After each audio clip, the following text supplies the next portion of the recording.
Hey guys, I'm just quickly doing something because I had some issues with my camera today, and I am right now checking go live on Instagram. So I think we should be good right now. I am just setting up still some stuff to check if the Instagram stuff is working. So Instagram should be good. Hey, good morning, Mesha. Good morning. How are you, man? I had a bit of issues with the camera. I'm sorry, I'm a bit late today, but I had a bit of issues with the camera. I hope that kind of thing works now, and it wouldn't go off and stuff again. I yeah, just to let you know. But anyway, welcome everybody. Welcome to another Triton live here from the Great Barrier Reef. My name is Ehsan, and I'm here to answer all your questions, like always. And I'm just seeing if I need a mic. Mesha, can you hear me well? Is it all right, or do I need to put the mic on? Let let me know, mate. So, and Bernhard is on Instagram. Hey, Bernhard. So, okay, all right. Thank you, Mesha. Great audio, great. All right, guys. So, oh yeah, here you go. Somebody from Canada.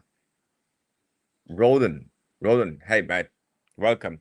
So before I answer your question, just one thing. When you are on Facebook or you are on YouTube, I can not see you joining or something. I can't see you on, right? Like I can't do that. I can see that on Instagram, so I can see that Guy Arif is on. Hey Guy Arif, welcome. Graham is on, and M Materia is on, and whoever, they're just coming on. Welcome everybody on Instagram. But I can't see that on YouTube and on Facebook. So you need to give me a little hi if you want me to know you're there. And otherwise, if you have a question, shoot it. I will see it then. Okay, no problem at all. So, and you can see that it is pretty dark behind them. It's like we had a storm coming in, and it's like still a little bit rainy and stuff, but doesn't matter. It's changing. It's changing. So you old guys, most of you will go into summer now. Anyway, so now it comes to Canada, the cold Canada. Um, Sea Dream is on. Here you go. Roden is asking if it will it will it be available in Canada as well. So I think this is regarding the subscription, isn't it? This is regarding our Master Your Trace Element subscription. And yes, we are planning to bring it to as many countries as possible. Um, and it will be, I think Canada is not too difficult from the perspective of shipment. So, oh, here you go. I think that is the camera thing again, and I don't know why this is happening. Um, might be just this cable somehow. See. So if it happens again, I'll try to fix it, but it is a little annoying. Anyway, so yeah, so we've tried to bring it to the most countries, and Canada right now, I think Canada and America are a little bit problematic with shipments, maybe, but we're looking into it, and we could probably service that subscription model from America, right? It might be, and that is the main thing always with this kind of style of working. It might be it takes a little bit longer, and we do not like that, right? So we really want a quick turnaround, a possibility of a bottle sent to you, um, if anything is happening, if you don't get like your your bottle earlier or something is lost in the post service. So if you try to do that from far away, that is not a very good version, so that's why we are working hard on it. Like it was very difficult already in Australia because Australia is a very big country, and the big cities are quite far away from each other, and we are up in the north all the way. So, but I mean, now it's working, but it is the main kind of problem that we have. This is transport. Okay, so we'll look into it, and there's obviously a lot of people interested. So we'll look into it, and I'll let you know. All right. So what do we have?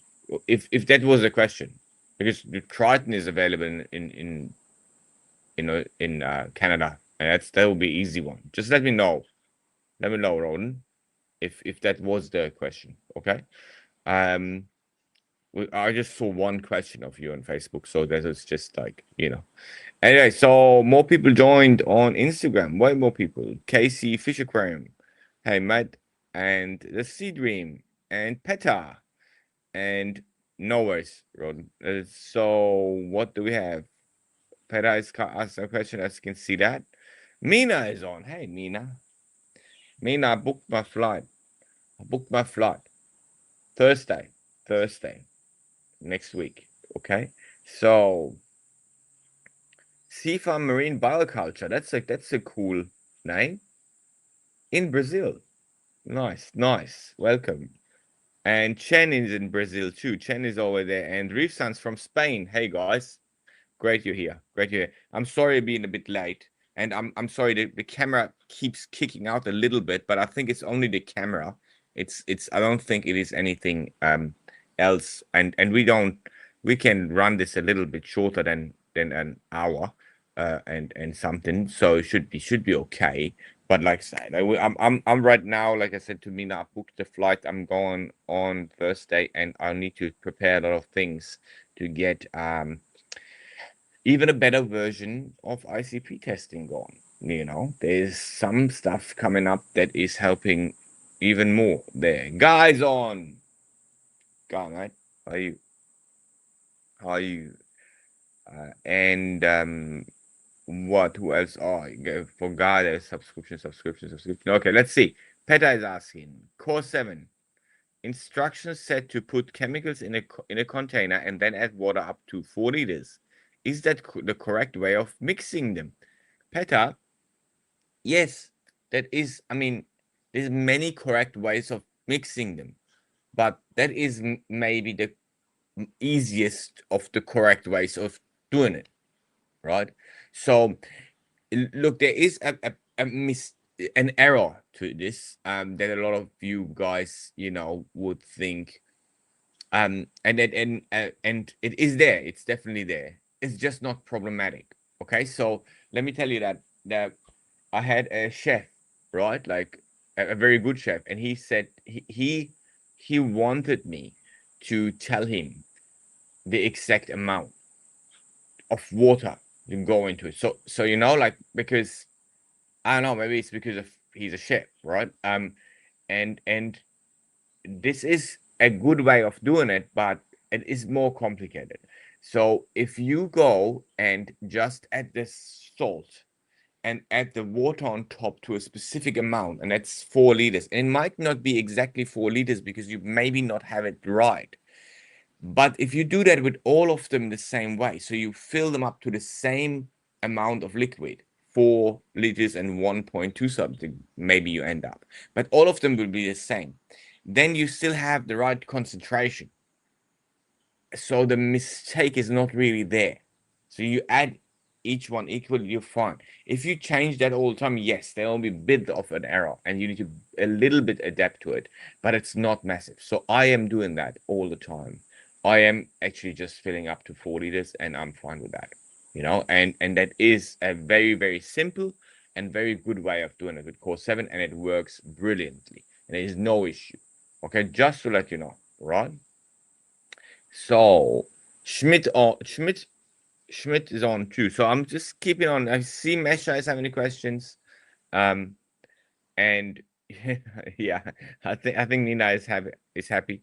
But he's not asking anything. So I'm waiting for your question, Nina. But yes, so this is kind of that, and then I'll jump over to Mesha's question. So Sea Farm, hello, this is Edward.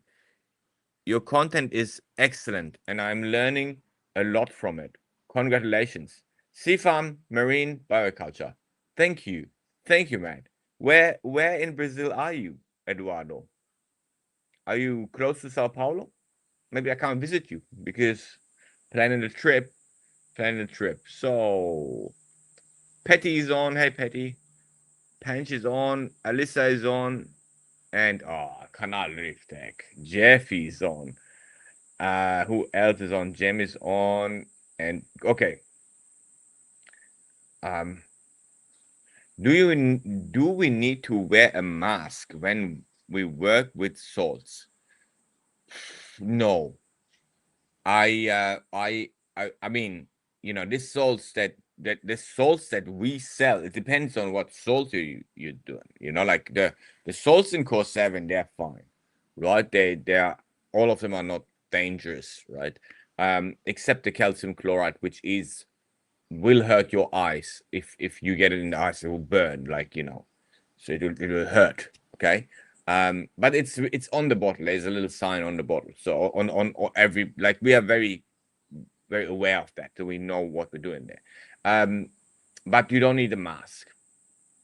I like to wear mask when I work with chemicals, because there is dust to it, and I don't like dust, right? So it's not like it will hurt you or something, but it just I just don't like it.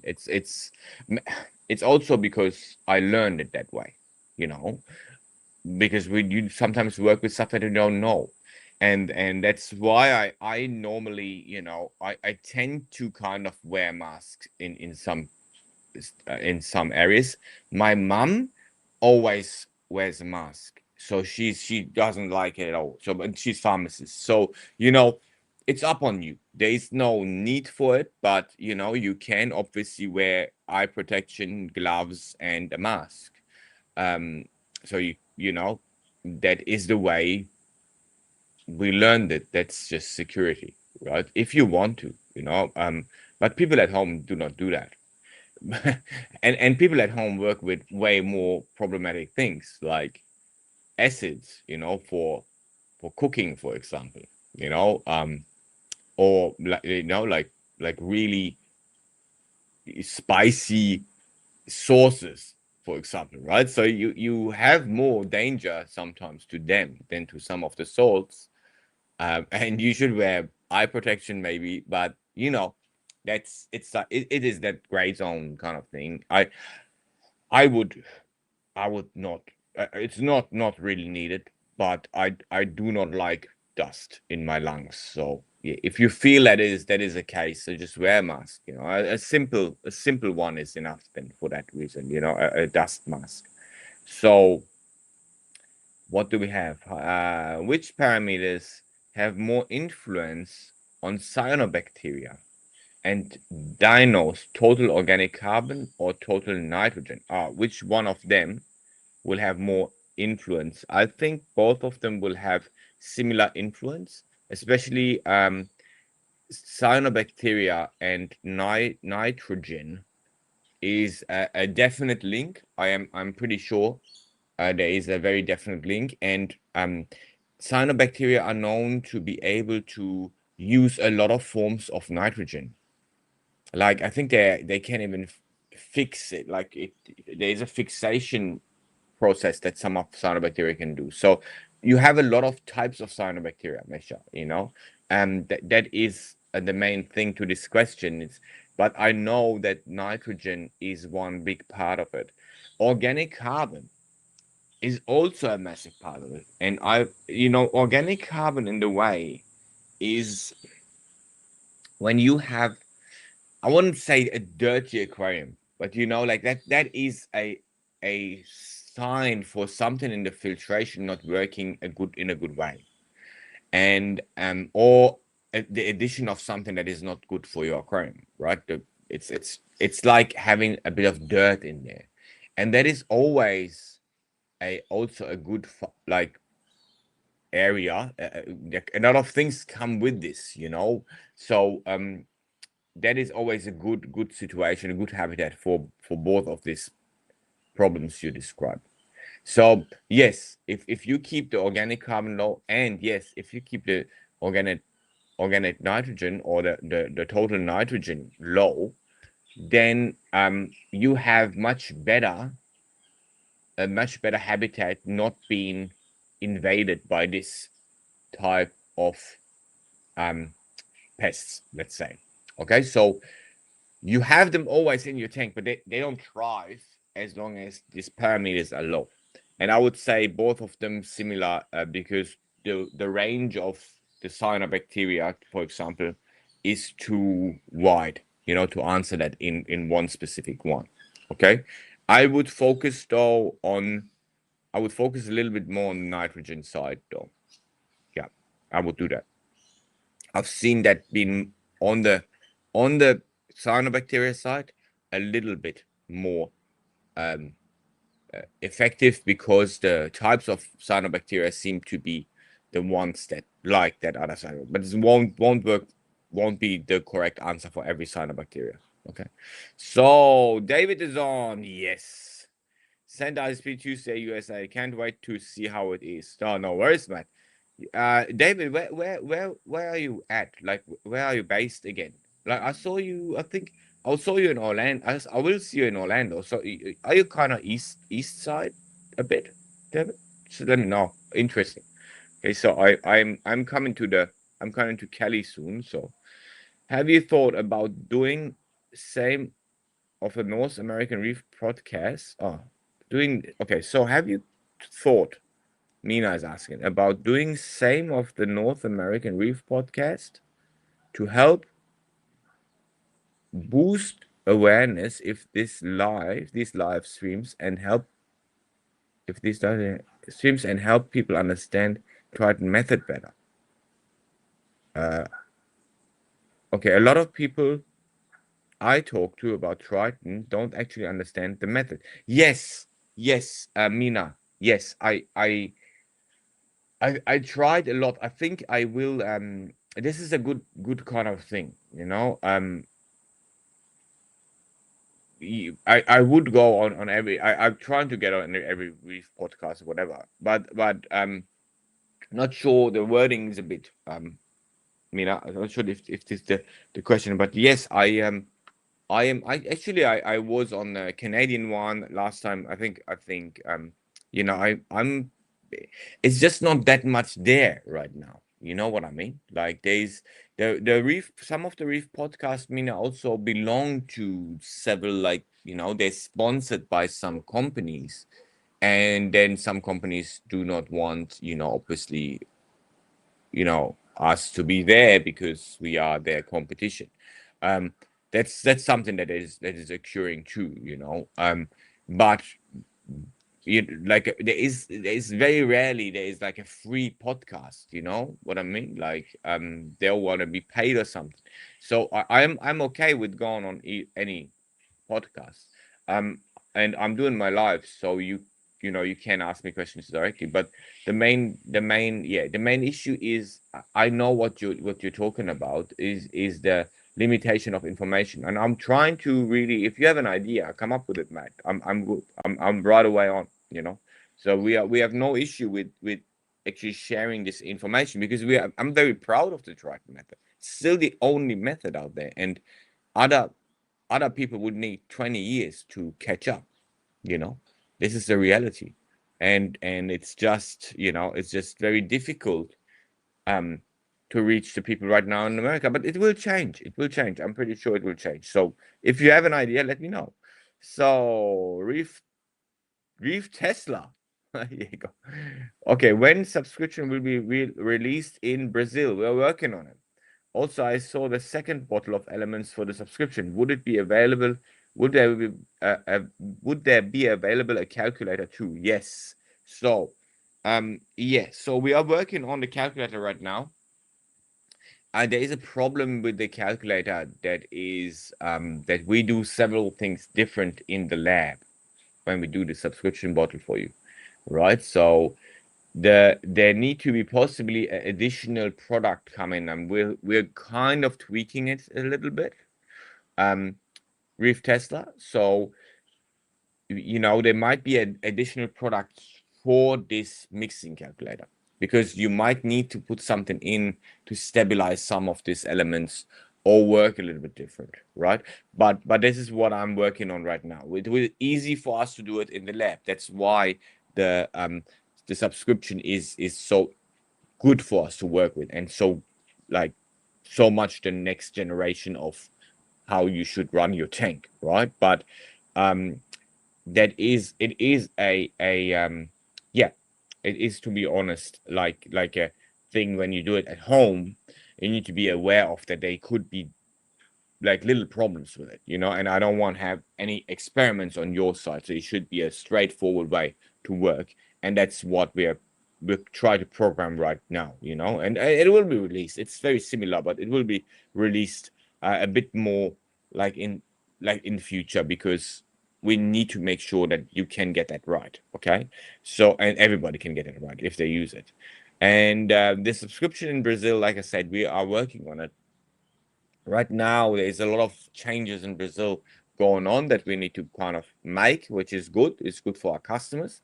Um, but yeah, as soon as this is done, I think Brazil will follow pretty much, And we have a similar system like here in Australia. So it's not that hard to copy the Australian one. So and one more time, we made it. Australia has the subscription. I'm very proud of that. So Nick is on. Nick, and good morning, mate. And Ostro Ostro Aqua is on too. Yeah, Tiago is on too here, right? Give me your questions, guys. Claudio Reef from Spain. Claudio Reef is on. Hello, mate. Hello. And let's see what else is going on. So Mina is saying, sounds good. We'll chat more once you're in town. Yes. I'll be super busy, man. But it's all right. It's all right. So, what do we have? What is the best way to lower total nitrogen bound? Okay, so TNB, the total nitrogen. The best way to lower it is to not add it to your aquarium. that, that is the best way to lower everything, right? Um, and it is a little bit also um, overlooked a little bit. Like people do not see this possibility. They when you think of reducing something in your tank, and I said it, I think, the last live too. It is it is always that people think they need to kind of put a new filter on or something, or add something to reduce something, or precipitate it. But realistically, seawater is a very dynamic system. Seawater, or aquarium water in that case, is very dynamic. It's a very dynamic, ongoing, moving, changing system. Because if you look, especially chemically, and it's way more than in freshwater. Okay, so if you look at it in a chemical way, you will see that you have corals in there. They reduce your alkalinity so quickly. But also, like, even the snails do that, to create their shell and stuff. So you have algae that is doing that. They change the magnesium, the calcium content of your water all the time. And also the same thing that happens is, with your nutrients, with your organic nutrients, or with your inorganic nutrients. So TNB, for example, is both, right? So it's the total nutrient amount of nitrogen. And when you understand that situation of calcium, for example, and you just do not add calcium for 2 days, what will happen? It will be reduced. That's what's happening. Your calcium amount comes down. And the same counts for literally everything, nearly everything. So some of these elements are like added into your tank every day, and that's why they rise. If they wouldn't be added, like phosphate, due to your feeding your fish, for example, it wouldn't go up, because it would actually be reduced. It would be used up. Okay. And the same counts for nitrogen. Nitrogen is a very needed source of energy. It's a needed nutrient, so it will be reduced. So what is happening in your systems is that you add too much every day, every week, every whenever, you know. And you could put that, you call it a contamination, but that is the best way to reduce it, to let it be reduced by your tank anyway, right? So if you know that this TNB is a total nitrogen, it's a total value of all types of nitrogen. And if you want to go very chemically and very scientifically, you would need to know which type of nitrogen we're talking to then find the best solution to get it out of your water. But this is only after you have already added it. And that is the point.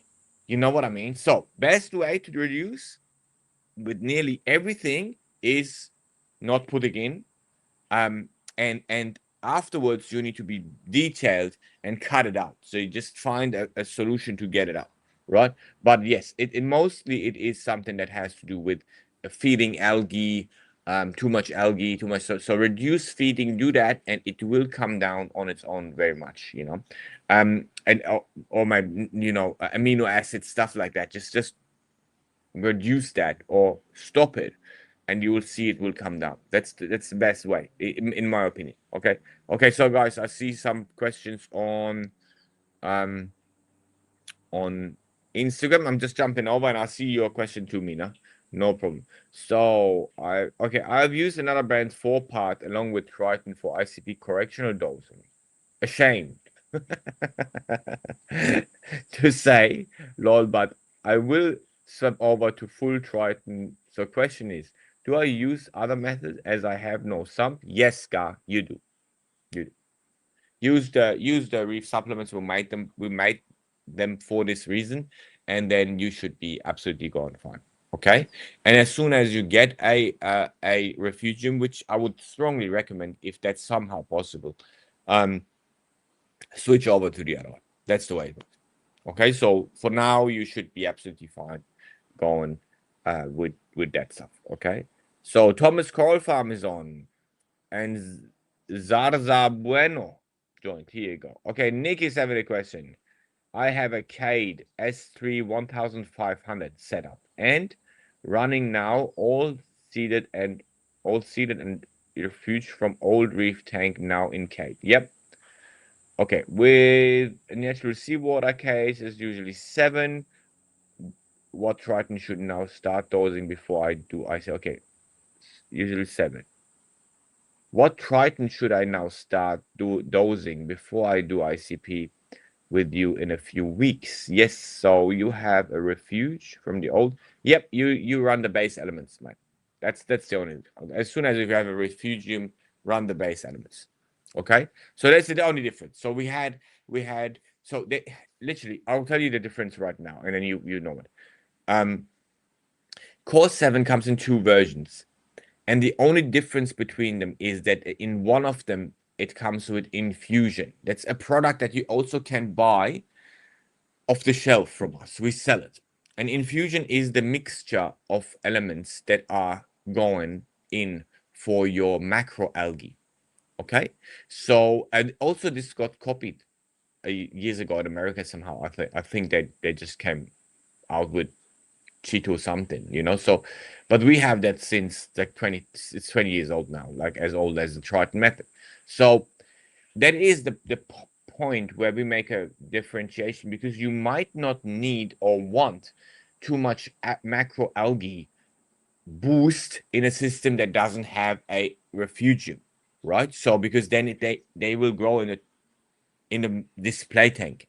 So core 7 back then, when we bought it out, was again an innovation on its own, because it was super high concentrated solution, right? So and it was balanced, and so we said, all right, so if we bring this, then if we bring it only for with infusion included, then obviously people can't use it when they don't have a refugium, but it is making a lot of difference for them if they do not have a refugium to use core 7 too. So then we brought the version without infusion. So this is the 2 versions we have.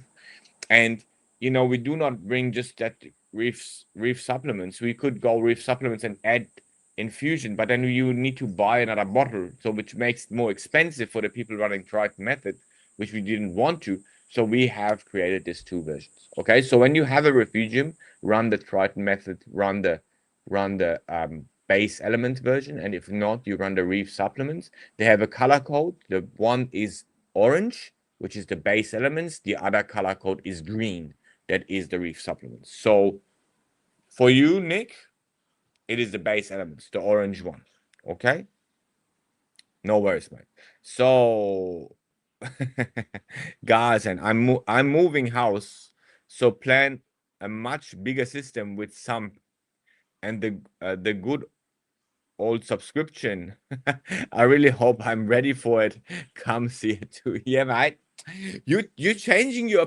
I like this kind of little twisty, not direct questioning.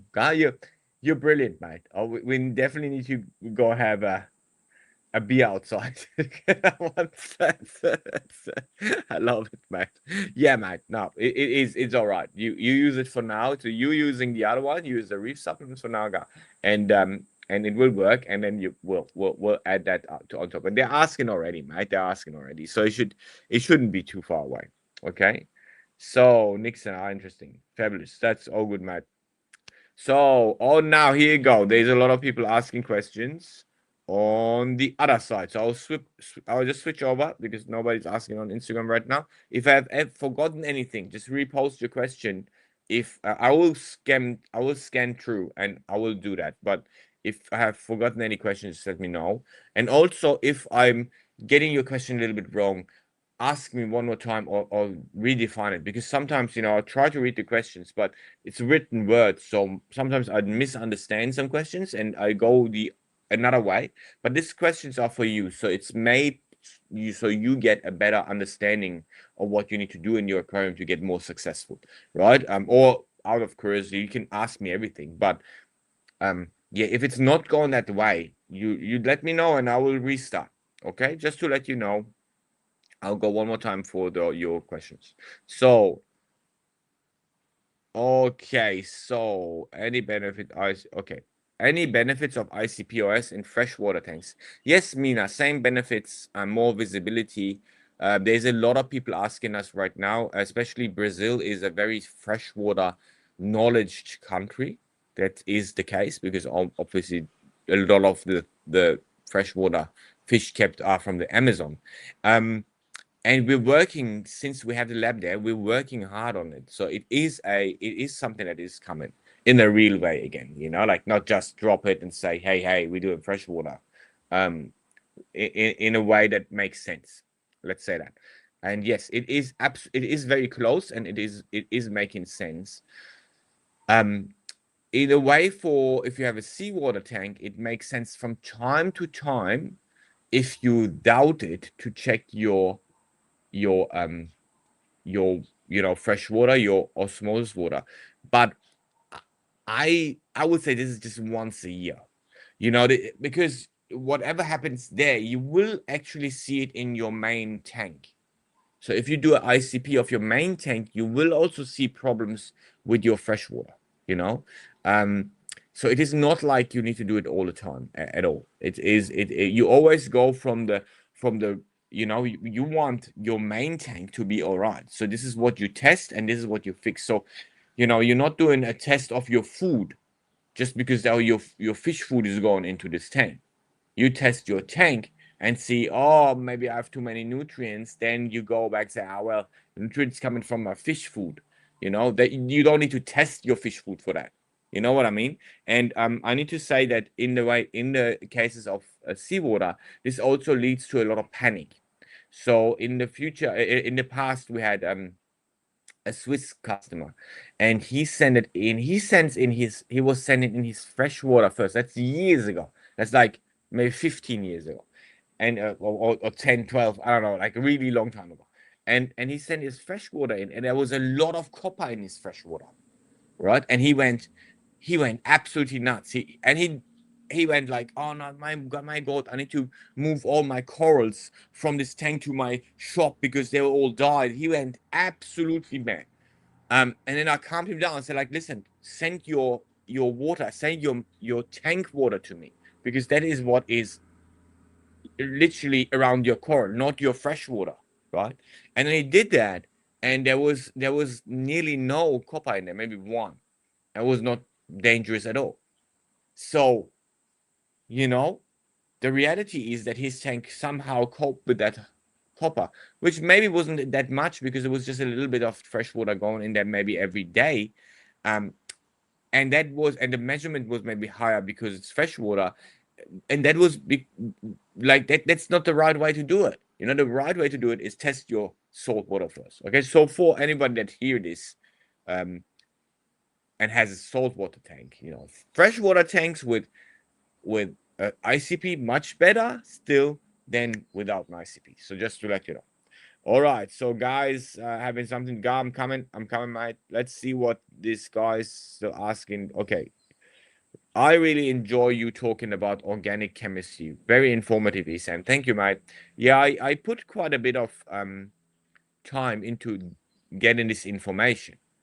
So now we're running the NDoc now over 8 years. I think it is. I know about it. It is. But it wasn't back then when I started it. Nobody was caring for. Like it's very similar to ICP or Triton method. When I started it, nobody say, "Oh wow," They were like, "Oh okay," And now this is the way Triton kind of works, and now all of a sudden everybody's like all over ICP. That's the way. That's the way. I'm happy with that. But the real part of this is that we have a lot of knowledge carried from the whole years, and a lot of data. So it is something that I like to talk about when I know stuff. I do not like organic chemistry, and organic chemistry is still way unknown. Even the stuff, the data we have, it is still not enough at all. So I'm actually working on another thing that you would enjoy very much, but I can't talk about it right now. And it is also going into a patent. So let's see what happens. Okay. And then there would be a talk that you would possibly like to come to. Okay, so Mina is asking, in the full Triton method, what are the practical advantages of monthly testing versus quarterly? So, in the full Triton method, a quarterly one is sufficient, right? Because you are not using anything outside the Triton method, which kind of gives you a lot of security. So all the parts you're using are ICP tested anyway. They don't come with any contamination, right, and stuff. While, you still use food and stuff. So if you do everything like I do, it is still sufficient, right? Even if you use another food, for example. But sufficient is one thing, right? And security is another one. So I would say a monthly testing is more secure for a lot of my customers, because they are not doing reef keeping like me for like 30 more than 30 years. And they do their own little mistakes. That's the typical thing of a reef keeper. And I always say we are scientists, but we also do science on human aquarists. We do science of reef keepers. We look at them. What do they do wrong, right? And if I see it, there is quite a bit that can go wrong. So if you have a SPS system and you do monthly testing, you are in a really good shape, really good security areas to see if anything comes in, it could hurt your tank. It is very similar to the question of how often should I test my DKH? Mina. So if you test your DKH every week, it might be sufficient, but I'm not doing that. I'm doing it every day. And now I have a machine doing it twice a day. And I still do it on my own once a week because I want to check the machine. So it is a security thing, right? And I think right now, once a month is the highest grade of security. And after that, every 2 weeks is too much. Every week is way too much. So I think then you don't have that benefit anymore and you waste your money. But the monthly one is pretty good. And I see that right now because we have obviously also we check we can now check the demands of our customers better, you know, like, so when we add manganese, for example, or we add, let's say, vanadium, and every month we add it into the bottle again, we have a tracking system for that. So I you know, it's really cool. So I can see how much, like, for any customer, how much subscription customer, how much vanadium we add initially when he starts, and then how much we add every month. And it's a crazy perfect curve sometimes, like, you know, like a straight line down when we add it, and it comes down, because you know what I'm talking about. It's pretty cool. Like, so that said, this is a very good situation for everybody. Monthly is good, you know. So, but whatever else you do higher than 3 months is a very good one. You know, it's a good one, and then every 2 months, and then every month, and then it's not making sense. So I would say every month to every 3 months, all of them are good, but monthly makes sense, you know. So I'm seeing Sea Dream, I'm seeing Gar. Yeah, we will definitely have a beer when you visit. It's Ireland after all. It's a rite of passage. It's a rite of passage. Yeah, I know. I know. I was there, man. I was there. I was in Dublin, and yeah, exactly. You're right. I can't fight it. I won't fight it. Don't do that. So okay. So I'm more. Peter, I see your question, but Aloy is waiting a long time too. In New Zealand, we have a high silicate acid in our tap water, but like a lot of other countries too, man. I've I filter my tap water using RODI, but it still doesn't all get removed. What is the best? Okay, what is the best method to remove silicate acid from your tap water? So the best one is DI. RO does, so reverse osmosis won't touch it. The DI is the best solution. Um, and then you need to have the double DI, so resin. So you have one catching it, the other one is guarding it. So it runs to the first one that's catching it, then it runs to the second one, which guards this one, because the silicate is the first thing comes off of the first DI unit. And look, these deionizers are not filters, right? They're not working like a filter. They will release what they got if something stronger comes along. You follow me? So there's a bead in there. That bead will collect everything, also silicate. But silicate is a very weak one. Okay, so very weak bound. If then calcium comes up, it will kick the silicate off and the silicate comes out. You call that eluation. It is used in analytical science too. We use that situation to to like intensify signals by getting all the silicate out at once. And that is also what's happening, you know? So Alois, best is you have this system, it runs in there, and you have a guard system. That's the way we do it in the Triton method too. And whenever this one weakens up and lets through all the silicate, this guard one will catch it. You got it? And then in between them, we measure in between these two DI units, we measure the TDS. So if as soon as a TDS shows 1, you know that this one is used up. It already released all the silicates into the guard one, and then you either you refill both or you switch over and refill. So you switch the guard with the main one, so you can still use that last bits of the guard. Okay, that is when I say it complicated sometimes, but it is actually a very straightforward, very chemical. It's an absolutely industrial way of solving this issue, and we do that for ages without having any silicate in the water. Okay, just to let you know. And if you need me to draw this up or something, just write an email, Alois. I will help you, no problem.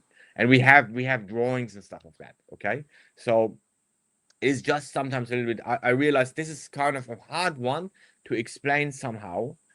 I think because you forget the first parts when I go through. I don't know. But it's also in my talks when I explain that, like, you know, it is difficult somehow for people to. So write me an email. There's no issue. Okay. So Chris is on. Chris Boswell, question. I joined the new Reef monthly subscription. Awesome, mate. Okay, do need still to use Red Sea blue salt with the monthly subscription? And also, should I use alk calcium as my tank is consuming a heap of them? Yes, mate. It is not for calcium, magnesium, and alkalinity.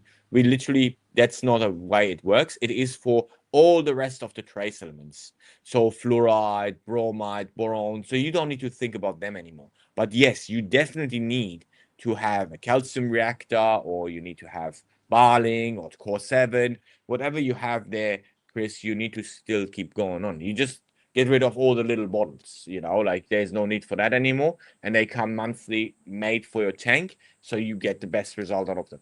You know, the Red Sea blue bucket is if you run in the Triton method, Chris, you do not really need to do a water change. So you wouldn't only need that if there's any reason, like, you know, of contamination. Something shows up in your test results that you know, obviously you don't want, let's say lead or whatever, and then you just need to do that water change. Then you would need the blue bucket. But the blue bucket, you know, I mean, salts do not have that much of trace elements anyway, right? So it's also not written on the bucket, you know, and we can talk about that. But they write it on there, but not they don't give you the amounts. So you know, that's a bit of the way people with salt use things. You know, it's a gray zone.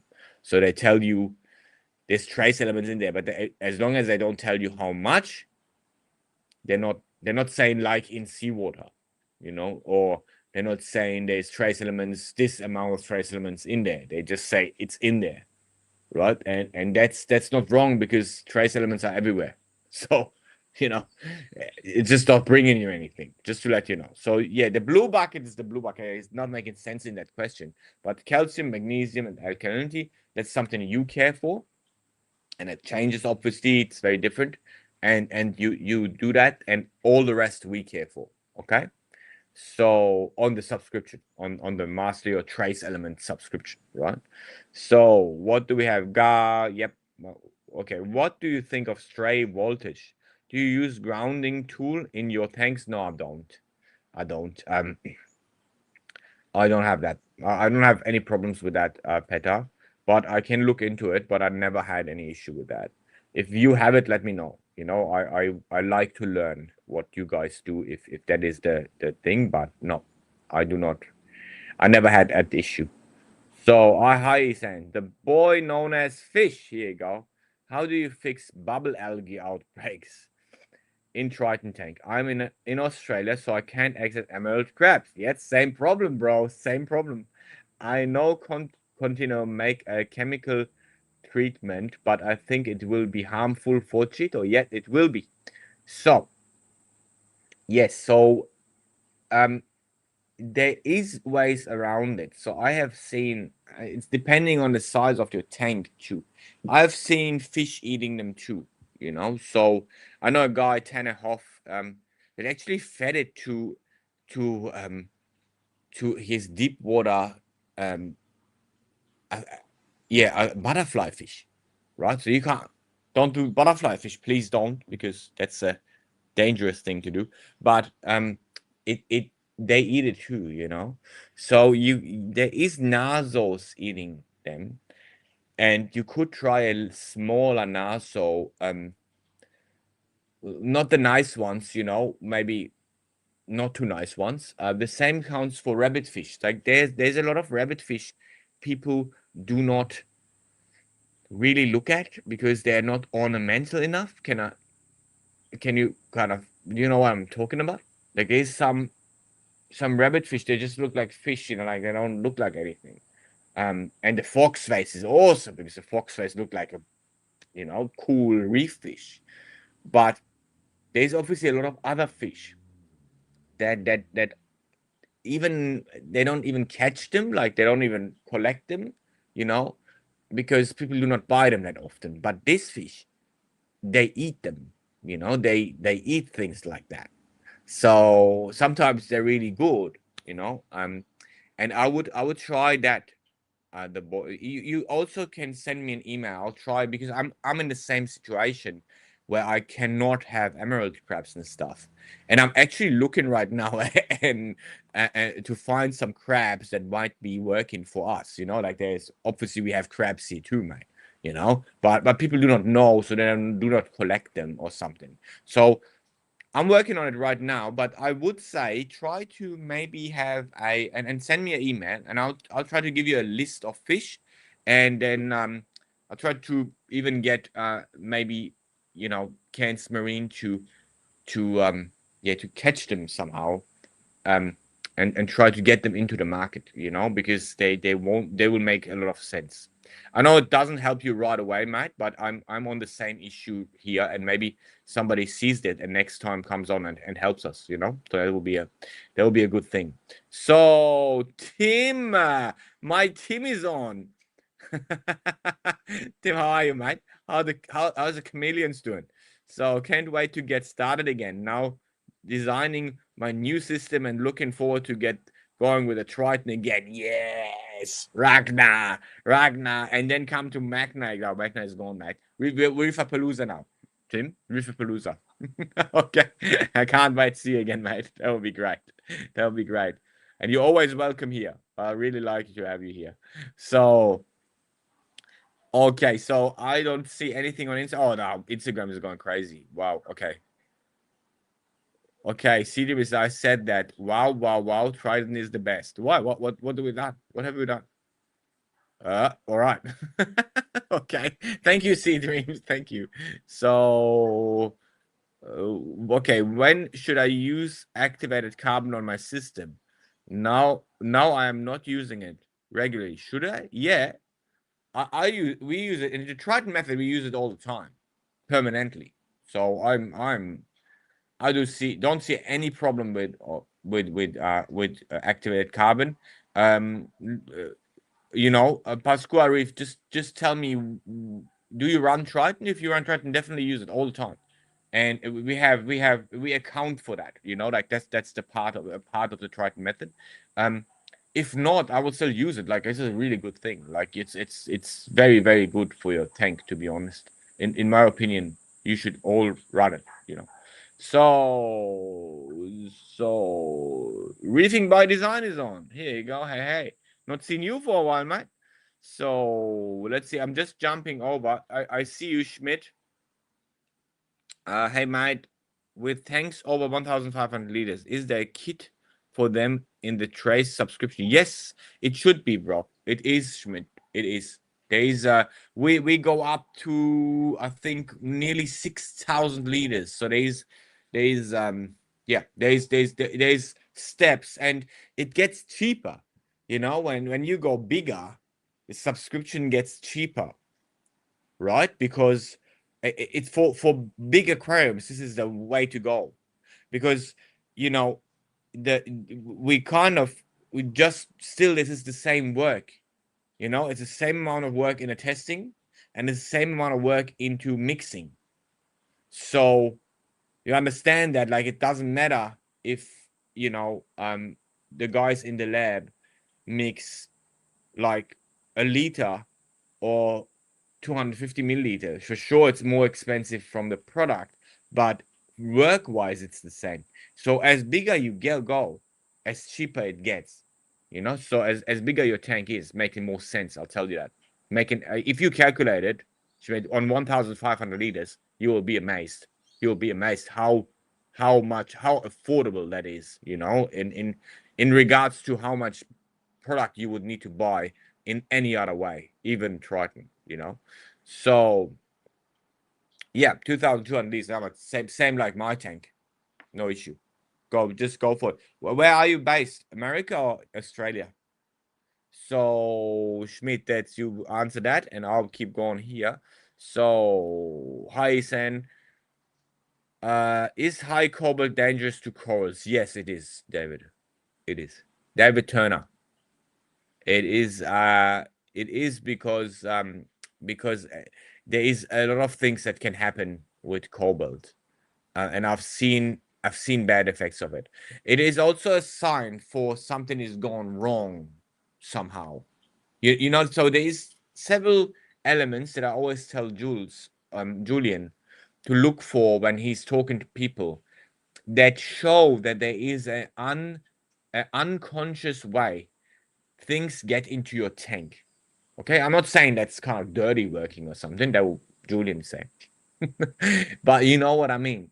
Like, so for example, zinc is one, nickel is one, cobalt is one, chromium is one, iron is not one. You know, so you have some of these elements. When I see them in your tests, I know that there is an unconscious thing happening, like something that you don't know, but you're doing, you know, and that is cobalt is one of them. And that's why when cobalt is high, there might be other things that we don't even detect, right? Other things, organic carbon, stuff like that, that also enters the tank. And then we started NDoc and saw that relation to the organics too. Like, it is really the case that people do things that, and it's because advertising, it's because marketing, it's because a lot of things, you know. Right now I see a big problem with AI, to be honest. A massive problem, right? So going these things, like understanding these things, then brings you to the conclusion that some of these elements are maybe not even harmful themselves, but might be harmful. Or other things might be harmful coming with them, you know. So yes, David, cobalt should be visible in your test results. If it is, you need to look at it and find out why. It could be, though, cobalt is one of the things that is in food because it is part of a B vitamin, right? So just also be aware of that. If there is a chunk of food, if you just feed your tank and then take your sample right away, might be cobalt in there too. Okay, so just if you're worried, mate, just contact us. We'll help you anyway. All right. So what's your thoughts on the AquaViz cage tester that doesn't require regions? I really like it, Alois. I like it. I didn't know. I mean, I knew the company beforehand, and they're pretty new to the hobby, I think. But it is a good tool. I know that there is a Brazilian version of it too. I saw that when I set up there was no Aquavis back then, but there was this Brazilian version of it, and that works really well too. So yeah, I've never used it though. I've never tested it. If the guys want to give me one, maybe in Orlando or whatever, I'll take it with me and test it on my tank. But yes, it definitely seems to work very well for a lot of people. So I think, again, you know, we are evolving this hobby, you know, and not only us, it's also other people that put a little brain into it and it works, you know, so it's good. So I've never heard anything bad of it, just to let you know. Glenn is on. Hi, Ehsan. How can I make you how can make your skimmer remove phosphate? I just it's not phosphate, it's organic phosphate. Glenn, it does do that, and you just need to have it wet. So skim wet means that you skim the skim edge, the bubbles come up pretty high. You know, so there's something you can change and turn on your skimmer to make it push a bit more, you know, block the flow a little bit more so it comes out a bit hard. And that's, so we call that wet skimming, and wet skimming removes organic phosphate. That works really well, you know, but not phosphate. So phosphate that is already broken down, organic phosphate that is already available, you only can take that out with PO4 remover. So like AL99 or Rover Phos or something like that, GFO, you know. So there's no other way. The skimmer won't help you in that case. Okay. So also interested in your thoughts of best phosphate level. Uh, it's okay. Wait. The boy known as situated second. I'll just check. But okay, it is. The boy known as Fish. I can't follow that one, mate. I forgot. You need to tell me why. Why do you say it's only? Okay, and then okay, so I saw phosphate levels. Phosphate, in my opinion, should be kept low. Okay, phosphate is something that is super active in the reef aquarium, and it causes a lot of things, right? And nutrients generally. I think people nowadays, there was I think Barling or somebody came up with, oh, phosphate's so dangerous and stuff. I remember that in Germany, and I was already telling him off because I was not agreeing with that. And back, I mean, I'm a reef keeper. I know what phosphate does to a tank. Now, I'm not only a chemist, and I was telling him that this is wrong to tell people high phosphate is needed in a tank, or to add phosphate. I actually do not like that, because phosphates are very low in the ocean, right? There are three forms of them in the ocean that you know you would account for. One is the free form, which is the most reactive one. One is the organic one, and the other one is a particular one. And all of them account for like at the like 33% of the total, right? So they'll all be this a similar amount. Um, and they are all lower than what most of the aquariums already have in the tank when we measure. So the total organic carbon we measure is without the particular one, and it should be so around 6, because 3 ppb should be only, which is very low. The 3 ppb is 0.009 milligram per liter. Okay, so 3 ppb is what is the free phosphate, and then 3 ppb on top of that is what is the organic phosphate, which then brings it up to 0.018. This is what is good for a reef aquarium. Now, this is not everywhere the same. Okay, so when I'm going to to measure the interreefal zone or the outer barrier reef, that differs a bit, and the bit is already a lot because it is already so low.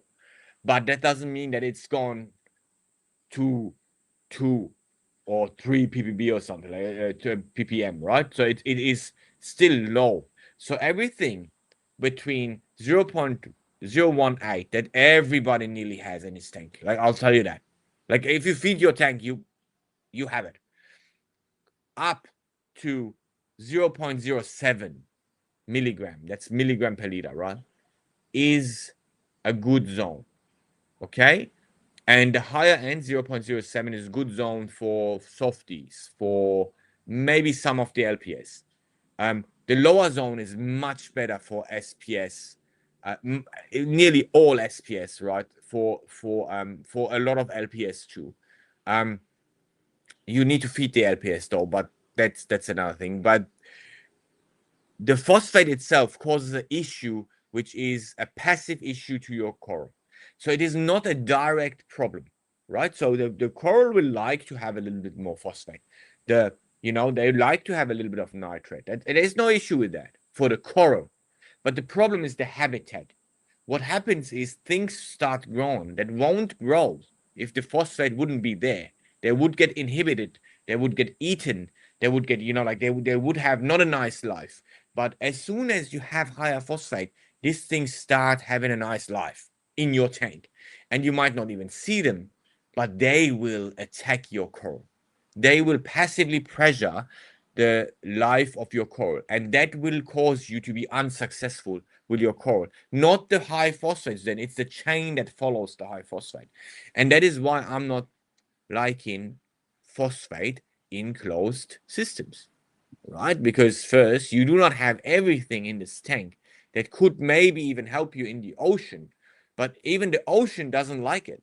So high phosphate cause corals to disappear in the ocean.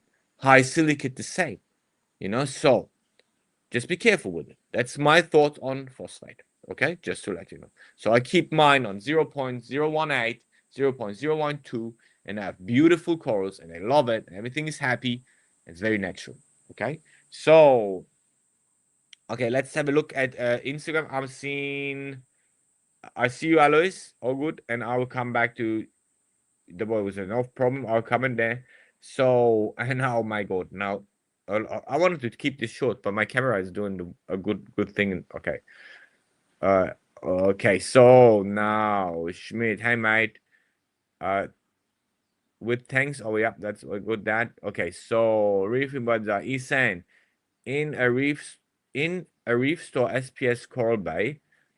What nutrient level should in my reef store? Okay. What nutrient level should I recommend? Nitrate, phosphate. Low, man. Reefing by design, like in the past. Low, low. Keep them low, because people will not run into any problem. You know, it's not like that the main thing to keep a coral is not giving it high nutrients, bro. Right? If there is high nutrients in the tank, just it's all right, but it's not desirable, you know. Like keep them, like I said, keep them low, keep them low, keep them like in the ocean. That's what you want. You want coral looking like in the ocean, awesome, nice, growing, no problems. Keep the environment the same. Keep them low. Keep them low. Okay. So I know commercial coral bays can be different to manage than home reef tanks. Yes, commercial can be different. I've seen but thriving ones with the same, you know. So yeah, but that's a different thing. Yeah, but for people at home, for people just doing it for 2 years, 1 year, people just started it. Keep them low. Keep them low. That is, you know. Awesome, my thanks. Yep, that's it. So it's not funny anymore. I said what you commented that no one ever said. Wow, when you created Triton. It's not funny anymore. I said I said that when you commented that no okay no all right okay so no worries, C Dream. I go back, I'll check. It's just okay, I gotcha. All right. So I just wanted to know. Okay, Schmidt is on Sunshine Coast, mate. That's gonna be awesome for you, mate. Just to let you know. Sunshine Coast, easy, yeah. So you just go ahead, just get one of the guys, say go either gallery or you whoever or Mike, Coral Shop, and then log on and done. One of them will be your LFS. Just use him and you're good. What is your opinion about amino acids? Okay, Peter, that's going to be so long. I'll wait with that one. Thanks. I would like to understand the benefits of using it, activated carbon, or the problems I could have for not using it. Yeah. Pasqua.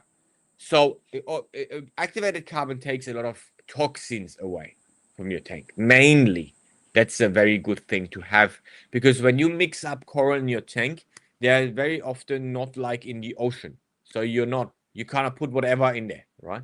And some of these corals, especially like soft corals, but also some of the LPS, produce toxins. They produce poison.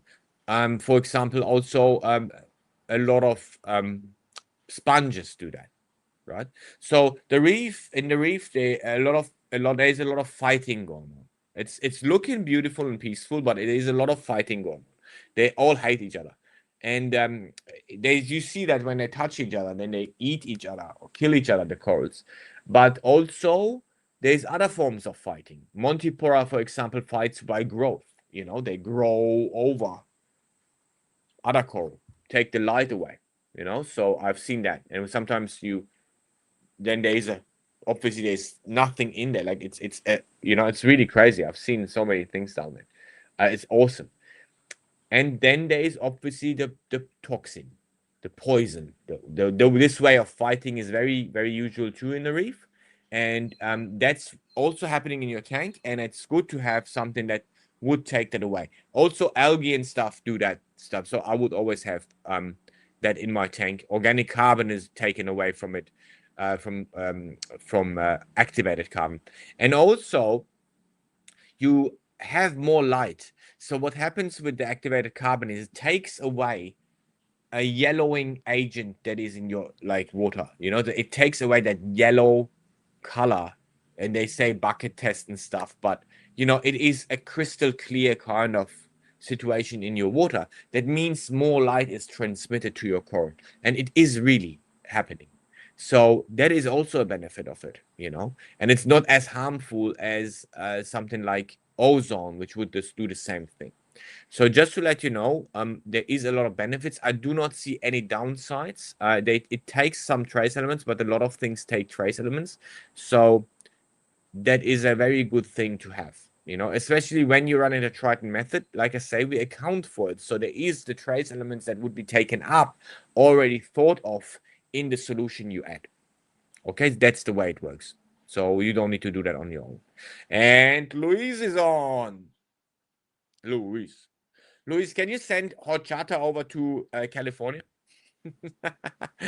I know there's a lot of horchata in California, but you know, I mean, you're my mate, so you should send it. You should send it. Okay, so I'm coming over. That's why I'm saying that. So what do we have? Do we have anything else on Insta? And I'll move over to. No worries, no worries, Nick. All good. Reefing with by design. Just yeah, I mean, yeah, it's old, but it is the way it is. So I love this sign. Thank you. No worries, no worries, Pascal. All good. So let's jump over what. Okay, Aquaviz, we had that. Hi, Senka mate. Yep. Okay. Also interested in your thought of best phosphate levels. Yep. Okay. So thanks, Isan. How long will the introduction discount on the Master Your Trace Element subscription go for Australia? A month. So we started it last week, so you still have time till end of this month. Yeah. So Aprilish first, I think it's over. Okay. The boy known as Fish. Okay. So thanks, mate. You're living north of Brisbane in Sunshine Coast. Yep. Yeah, all right. So I don't know. Up on you, mate. Yes, I think you said less living north. Yep, you just might. There'll be, you know, we in Schmidt. I'm just talking Schmidt right now. In Australia, we sell it over the shops only because we need to keep this culture alive. You know, I really we really care for that, and we never sold anything on our own, even a subscription. That's what most of them were fearing about. The subscription is a thing that we could just easily sell on our own. You know, like it obviously.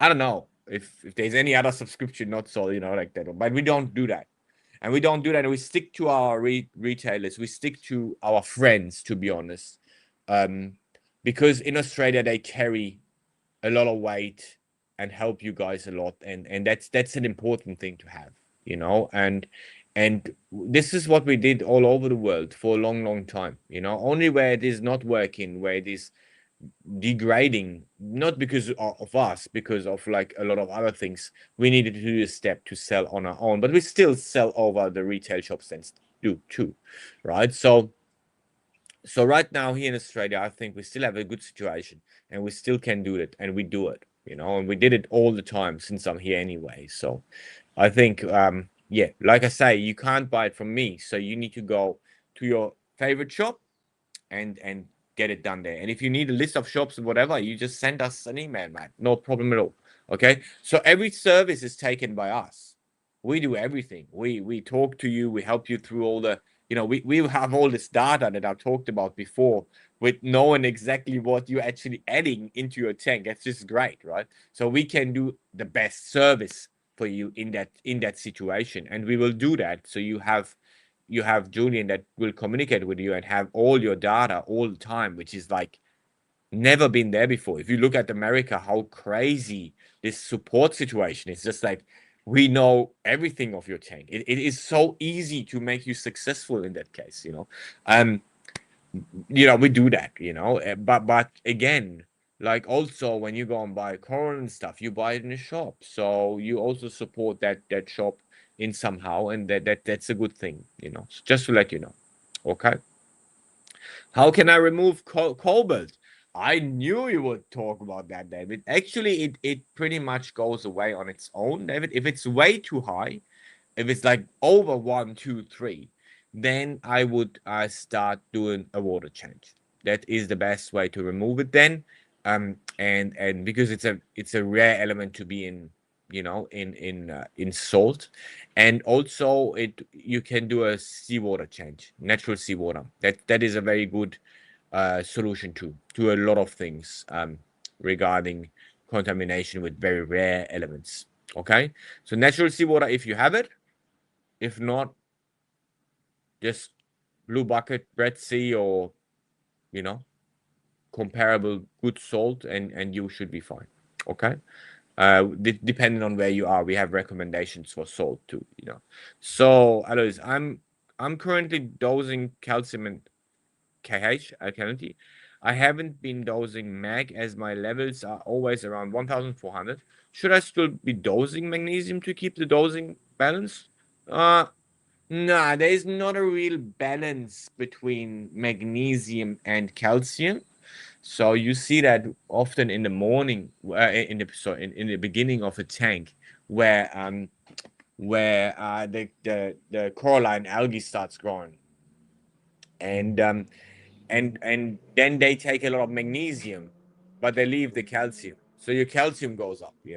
So the tank has specific times where the magnesium calcium balance will be not given anyway. In the most of the time, there will be a balanced build, and that is when you kind of normally run all of the elements the same. That's when core 7 works the best. That's kind of 80% of the cases. If not, I wouldn't dose magnesium. But if you run in the Triton method, Alois, you should keep going that way, because then there is more stuff to the number one that you're dosing than it's just magnesium. There's way more things in there. Strontium, potassium. There's so much stuff in there. So if you stop magnesium because of the magnesium, that's all right. But if you run the Triton Core 7, you can't literally stop magnesium, because you stop magnesium, but you stop everything else too, not calcium and alkalinity, but all the rest of the stuff that is in there. So I wouldn't do it.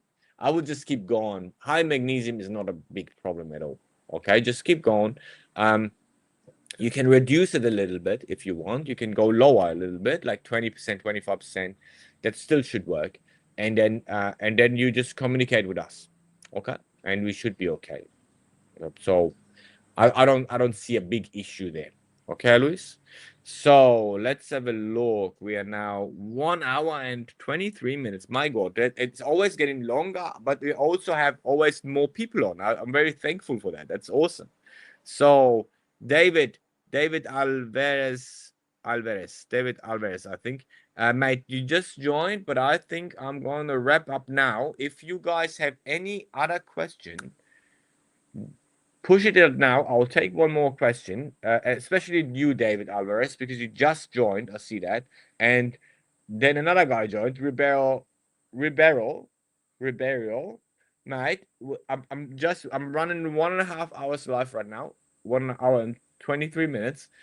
If you have any question, shoot it now. So this live is about answering your questions about all things reef keeping and aquariums and stuff and corals. So if you have a question, do it now. Otherwise, I will wrap this up and shout it and shoot it out as a video, and you will see it. But yes, so if anybody else has a question, go for it now. Luis is no question, obviously, not talking about horchata. I'm very disappointed, Luis. Aqua Killer, what's going on? So I'm just checking if there was anything I missed. I'm just checking. I don't think so. So there's still people on Mo's Reef. Mo, mate, I'm just wrapping up. So if you have a question, shoot it. Take the last one. Okay, Mesha is saying thank you, Ehsan. No worries, mate. Yo, Mo. I'm eating right now. Luis, thank you. Thank you for being that honest. So you know what? I call you right now.